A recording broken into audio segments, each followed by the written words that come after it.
You might have heard some things about a Dyson sphere lately. What's up with that? There's a new study that may suggest we are not alone. A group of researchers say they've identified at least 7 stars that might be surrounded by super advanced alien megastructures known as Dyson spheres. What if someday we could build a superstructure so big we could basically surround our sun and capture its energy directly?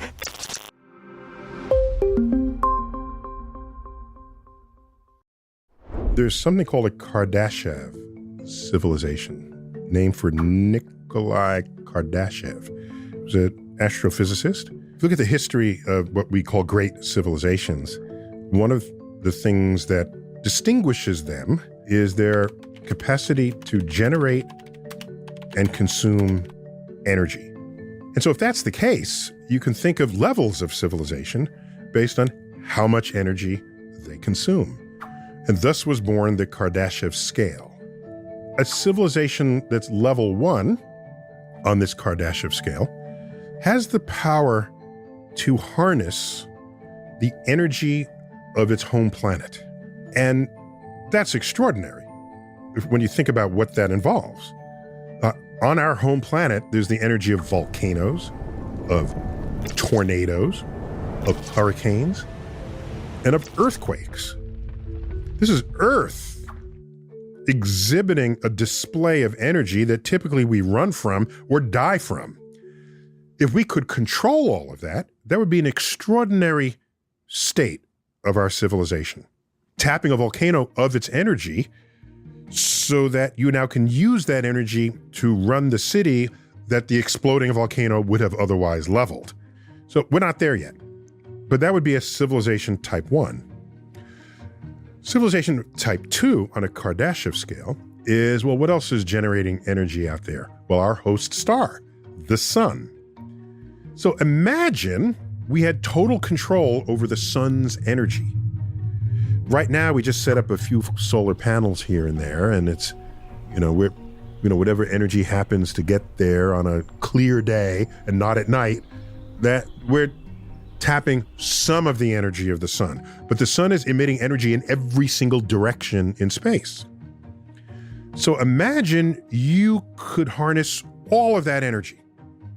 That's vastly more energy than is contained in the Earth. That would be a civilization of extraordinary power. Would they have warp drives, wormholes? Who knows?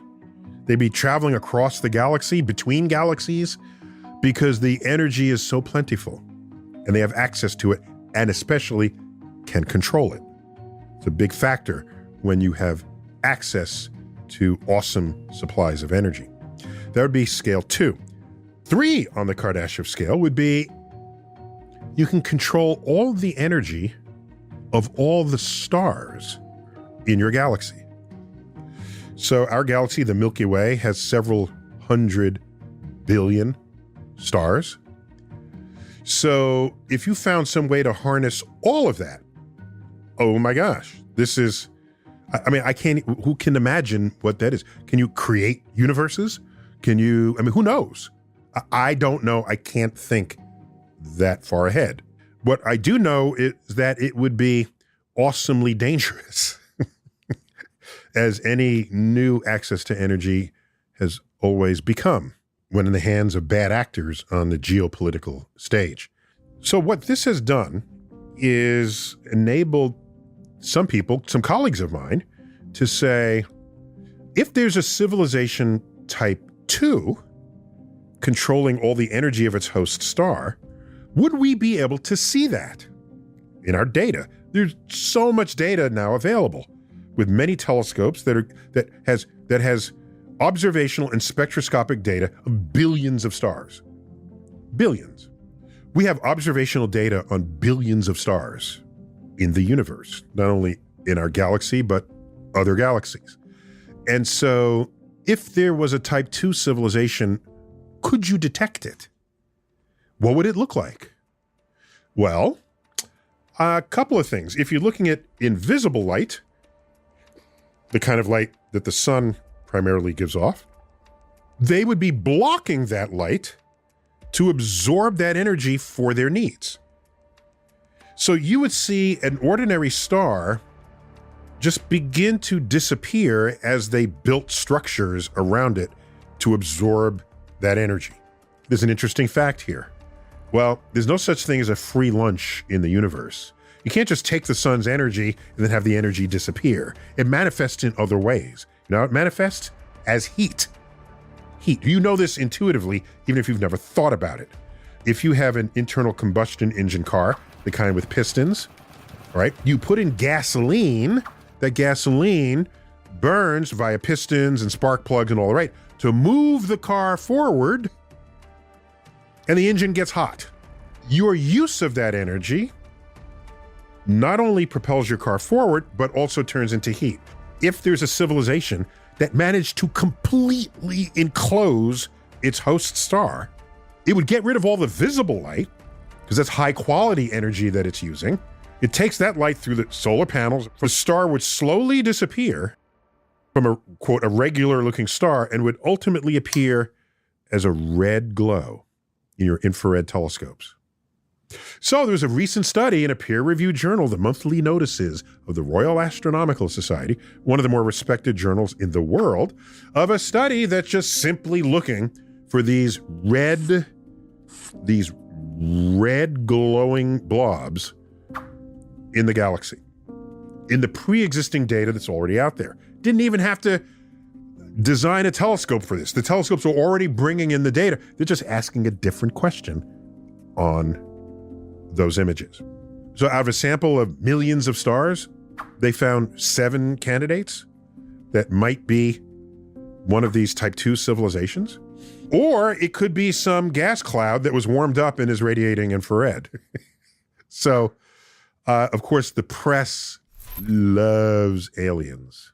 If your first guess is, there's an alien civilization that's making this infrared, the press will talk about the work. If it's, well, it could be gas clouds that have been warmed with dust in them that have been warmed by this energy that's been radiated, and it's masquerading as what could be a type 2 civilization. You can't rule that out either. As a scientist, just because you don't fully understand what you observed, it doesn't mean aliens did it. That shouldn't be anyone's first guess. The universe brims with mysteries and physical phenomenon we're still discovering.